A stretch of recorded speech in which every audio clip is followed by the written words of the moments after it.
forgets to flow.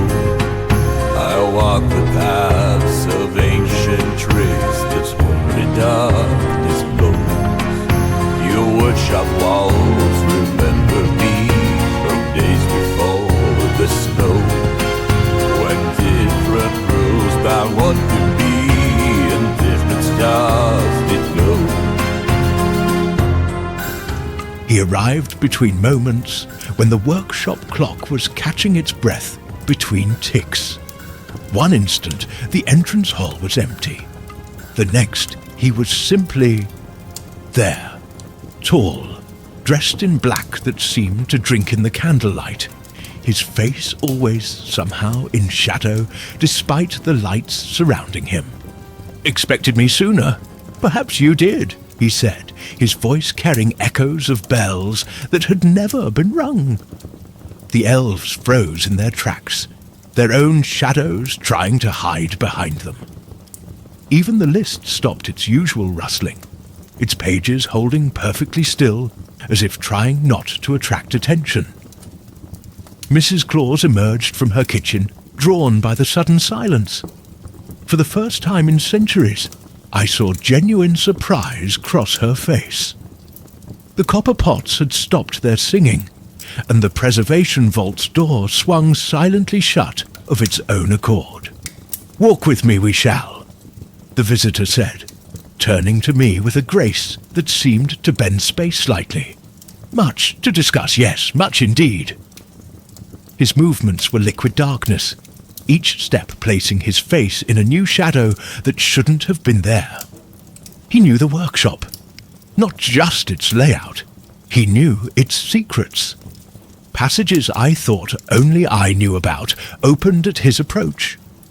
Doors that had been sealed for centuries swung wide at his passing. Even the workshop itself seemed to remember him, its walls leaning slightly away as he passed. "Your refrigeration units, impressive they are not," he commented as we passed Mrs. Claus's preservation vault. "Better methods there were. Better methods there will be." The shadows around his face shifted, suggesting a smile I couldn't quite see.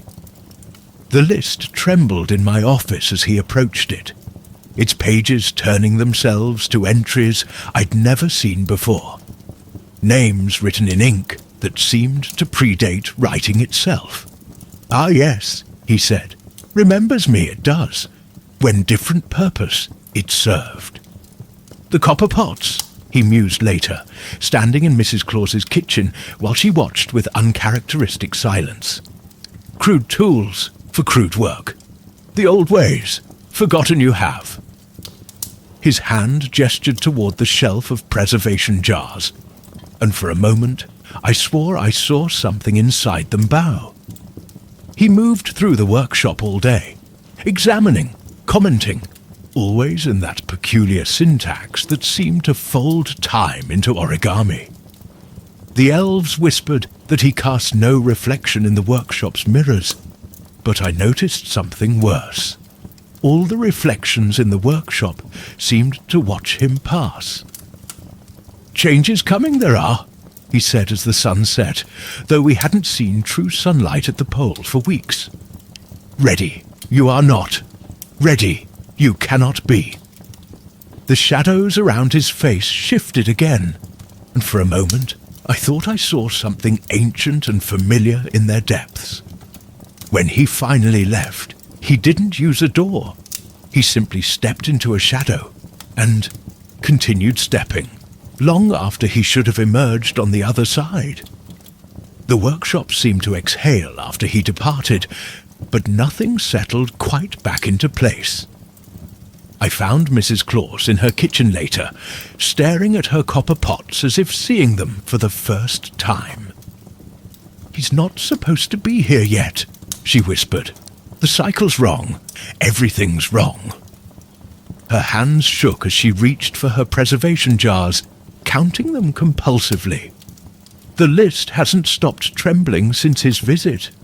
Its pages keep turning to names I've never seen, written in alphabets that hurt to look at. The elves have started wearing their bells backward again, though they won't say why. And the workshop's shadows, they're all slightly longer now, all pointing towards where he vanished. I should close now.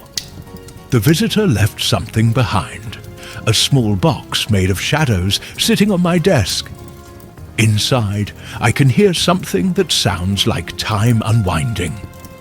Mrs. Claus says not to open it. The list's pages ruffle in agreement. But the longer it sits there, the more I notice that all the workshop's shadows seem to be slowly reaching for it.